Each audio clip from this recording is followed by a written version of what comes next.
Et yo les potes, et Totox, et bienvenue sur cette nouvelle vidéo. Dans cette vidéo les gars, on va faire un unboxing d'une Xbox One S. Non je déconne, on va tout simplement redémonter ma Xbox toute première génération, c'est parti.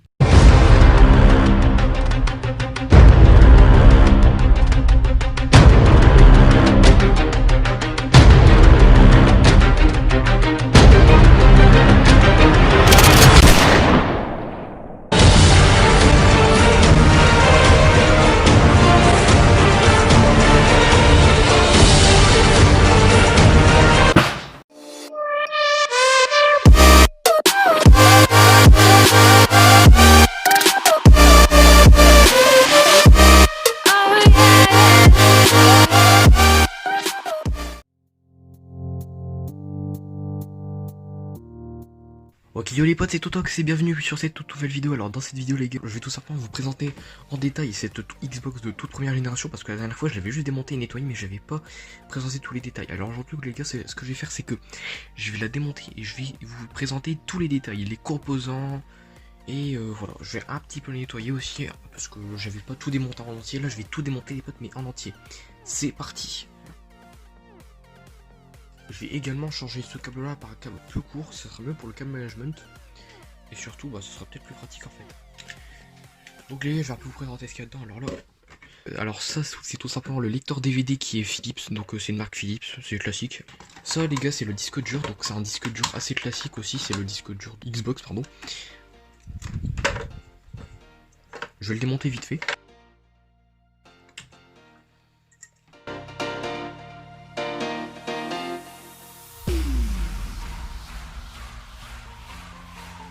Donc voilà, je vous retrouve avec le disque dur démonté. Donc en fait il y a juste ça à démonter.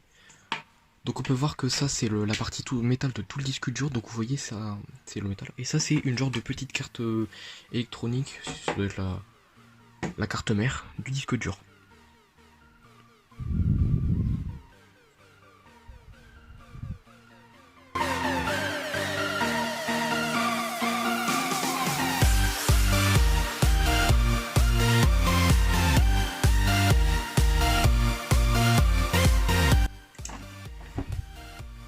Et ça y est, j'ai remonté le disque dur, donc voilà. Alors au niveau de la marque, c'est juste un Seagate, pardon, avec un modèle un peu incompréhensible, mais bon, ça c'est les vieux Seagate de l'époque. Voici les connectiques que je vous les présente un peu. Donc ça c'est les données et ça c'est l'alimentation tout simplement. Donc ça je le mets de côté. On passe à l'étape suivante qui consiste à enlever le lecteur DVD. Donc voilà le lecteur DVD en détail. Donc là ce que je vais faire, c'est que je vais tout simplement enlever ça. Donc je vais détacher ça et je vais mettre un nouveau câble que voici. Donc voilà les potes, j'ai rebranché le nouveau câble. Bon là, ça je vais mettre de côté parce qu'on s'en fout un peu. Du coup voilà, c'est un Philips. Donc ça je vais mettre de côté. Là on va passer au démontage de la carte graphique, de la carte mère pardon, et de l'alimentation. C'est parti. Au passage les potes, je tiens à vous dire que je me suis trompé. Parce que en fait, ça j'avais dit que c'était la carte graphique. Mais en fait non, c'est tout simplement l'alimentation de la console. Je me suis totalement fail. Et je vous montrerai un peu où est la carte graphique et où est le processeur. Le processeur il est bien là, mais la carte graphique, et bah elle est là, je vous le dis maintenant, elle est là. Je vous montrerai ça tout de suite après. Là je fais le débranchement, je débranche un peu tout.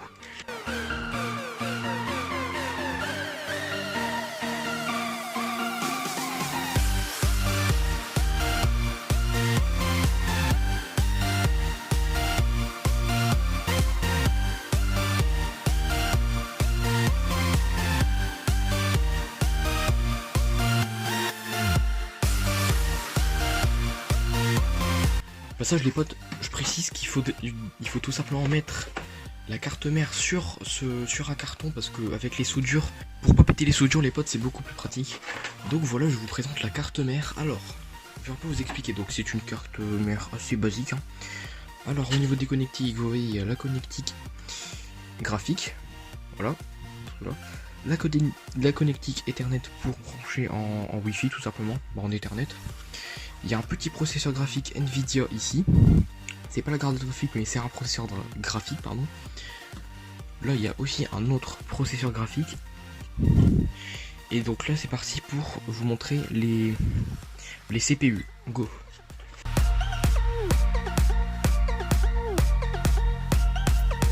Nous revoilà avec le CPU du processeur. je l'avais déjà vu. Donc la pâte thermique complètement séchée, ça je m'en chargerai plus tard les potes, je mettrai de la nouvelle pâte thermique. Bah là il va falloir que je la commande et tout, ça va être un peu galère, mais je la commanderai plus tard, vous inquiétez pas. Le radiateur du processeur, je le pose là. Et ensuite, donc attendez, je vous montre un peu. Voici le processeur, il est tout petit. Alors c'est un Intel 01, donc classique, hein. C'est un très très vieux processeur, vous voyez. Ça c'était le processeur, on passe à la partie graphique.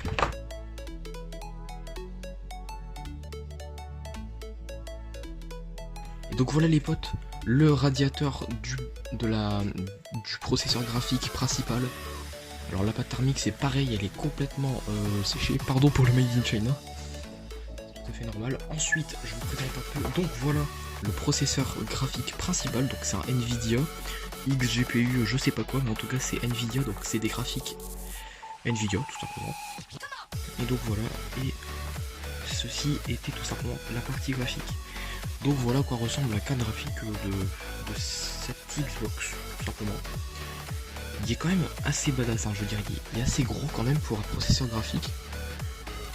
Et le ventilateur qui vient juste là permet de refroidir les deux radiateurs qui mènent aux deux processeurs, dont le processeur graphique et le processeur principal.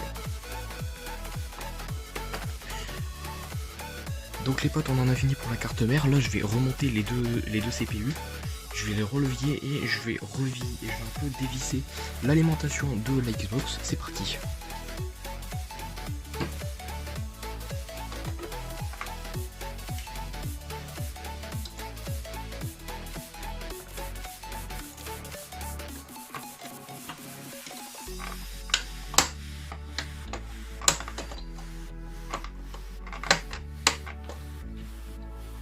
Et de 1.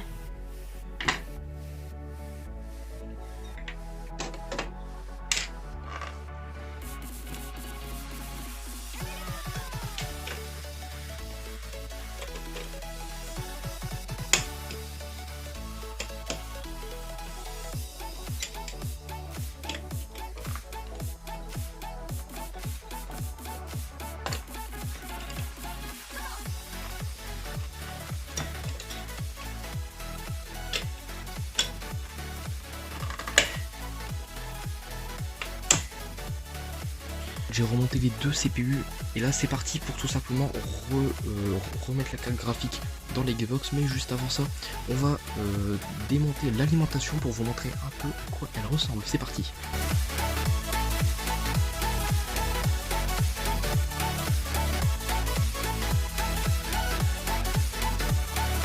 Donc voilà l'alimentation les potes, elle est quand même énorme. Sachant qu'une alimentation aujourd'hui pour les Xbox, elles sont pas aussi grosses que ça. Je veux dire, elles ont diminué de taille. Elle est quand même assez badass, ou plutôt impressionnante. Bon là, ça c'est les soudures. On va faire pareil les potes, c'est-à-dire qu'on va la poser sur un morceau de carton. Comme ça, les soudures vont pas se péter et c'est parti. Donc voilà la Xbox totalement vide, vous voyez, ça fait un peu bizarre, mais c'est voilà, c'est normal. Hein. Et regardez comment c'est neuf là. En même temps, ça jamais, ouais, c'est normal. Donc ça, on s'en débarrasse un peu. Et je vous reprends tout de suite avec la carte... non, pardon, l'alimentation. Je me suis failli là. C'est parce que je pensais que je peux pas le démonter, elle. Contrairement aux autres trucs, je peux pas. Bon, tant pis. Et donc, nous voilà avec cette alimentation. Alors, pour commencer, regardez, il y a les connectiques pour qui va sur la carte mère, pour connecter l'alimentation à la carte mère. On a la connectique pour brancher la Xbox pour brancher le fil à cette alimentation qui mène directement à la Xbox.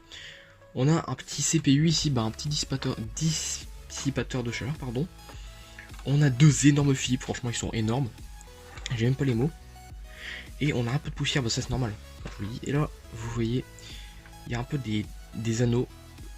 Franchement c'est impressionnant les potes, c'est vraiment impressionnant. Et la connectique du disque dur pour alimenter le disque dur bien sûr. C'est bon, c'est fait, je vous ai présenté l'alimentation. Il n'y avait pas grand chose à dire, mais c'est fait. Prochaine étape les potes, on va tout simplement remonter tout dans la Xbox et à la fin on va l'allumer les potes pour vous montrer ce que ça fait.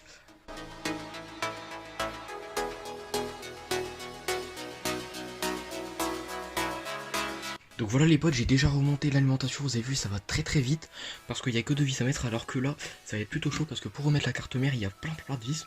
Mais bon on va y arriver, vous en faites pas. Go.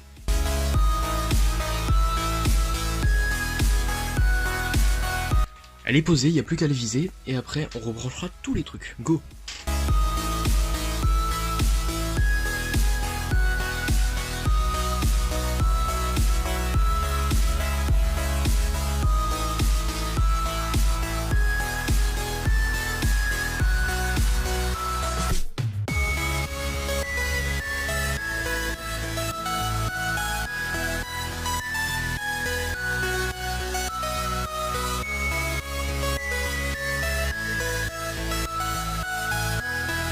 J'ai rebranché tout ce qui se branchait directement à la carte mère, donc là je vais faire un test.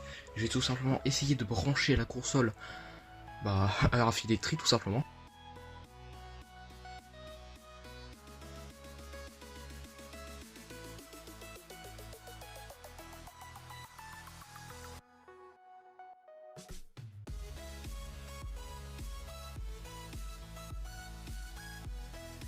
Je vais vous faire écouter le bruit du ventilateur.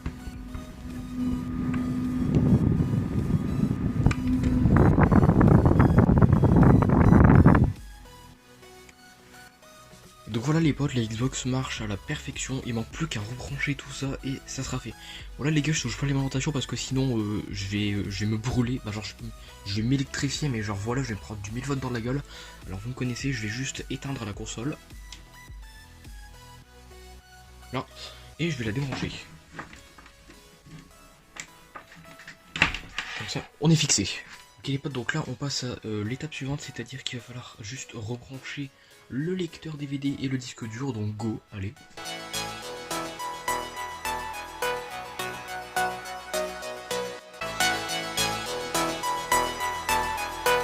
C'est tout simplement une hallucination collective. Ouais, mon nom au plan cosmique c'est Oriana. Désolé pour ce moment de malaise les potes, mais c'est une petite dédie à Sylvain du Riff parce que vous voyez c'est un peu le zinc.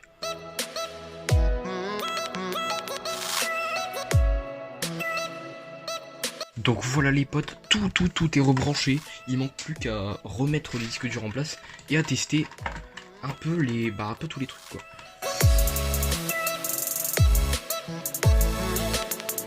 Au final les gars, le câble là il prend autant de place que l'ancien, c'est bizarre. Mais bref, tant pis. Donc là les potes, on va faire un test, on va rallumer la console et voir si le lecteur DVD marche bel et bien. Ok les potes, alors petit problème au niveau du lecteur DVD, le truc c'est qu'il tourne, on l'entend tourner quand on l'allume. Mais quand j'appuie sur le bouton, attendez je vous fais un petit test pour que vous marquiez qu'est-ce que ça fait quand j'appuie sur le bouton. En gros les gars, quand j'appuie sur le bouton, il ne s'ouvre pas.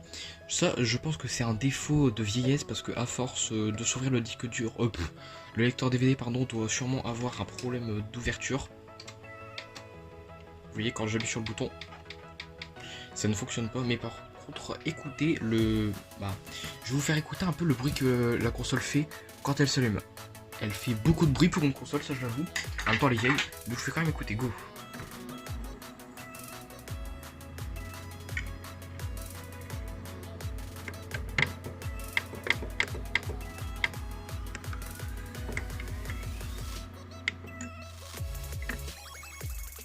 Et donc voilà le bruit que la console fait quand elle s'allume.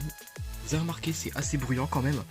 Mais c'est pas grave parce que néanmoins, au moins j'aurai tout nettoyé. Vraiment là c'est la console la plus propre, la vieille console on va dire la plus propre que j'ai jamais vue. Honnêtement. En même temps c'est la seule que j'ai la plus vieille. Sans compter Xbox 360 parce que elle les gars, je ferai peut-être une vidéo, je verrai bien si j'arrive à les monter, si j'ai les tournevis qu'il faut et pas, ou pas. Mais je verrai bien les potes, à voir. Donc là ce que je vais faire c'est que je vais juste remettre le capot avant, donc c'est-à-dire le truc le plus simple au monde. C'est terminé, on l'éteint. On éteint le contact. Et on la débranche. Voilà. Donc voilà les potes, c'est terminé pour cette vidéo, j'espère qu'elle vous aura plu. En tout cas les gars, vous avez remarqué que c'est impressionnant quand même que ces vieilles consoles avaient des processeurs graphiques et non pas des cartes entières graphiques. Et au niveau de la chaleur les gars, ça se dissipe fort, c'est à dire que les radiateurs tout simplement, ils contiennent beaucoup de chaleur quand, quand je l'allume directement, c'est bouillant, c'est impressionnant, mais ça c'est à cause de la pâte thermique les gars. Donc voilà, je vous ai tout dit, je vous ai tout montré, j'ai réussi à tout dévisser, vous voyez ce que je veux dire. Donc voilà les gars, cette vidéo est terminée. Je vais voir si je peux pas démonter ma Xbox 360 pour faire pareil, parce que voilà. Bon, Xbox One je vais pas le faire parce que déjà que c'est plus connu, et de deux, bah voilà quoi. Je vais pas démonter une console récente, c'est un peu inutile quoi. Donc voilà les potes, j'espère que cette vidéo vous aura plu. En tout cas, n'hésitez pas à bombarder cette barre de like et à commenter pour laisser votre avis, pour voir ce que vous en pensez, dire votre avis, dire des idées de prochaines vidéos les potes. Et la prochaine vidéo sera sûrement la vidéo présentation de ma future souris, la Logitech G502 Hero sans fil. Juste après cette vidéo les potes, il y aura ma vidéo setup. Ma vidéo setup, enfin elle va arriver. Donc rendez-vous pour ces prochaines vidéos. Ciao, peace.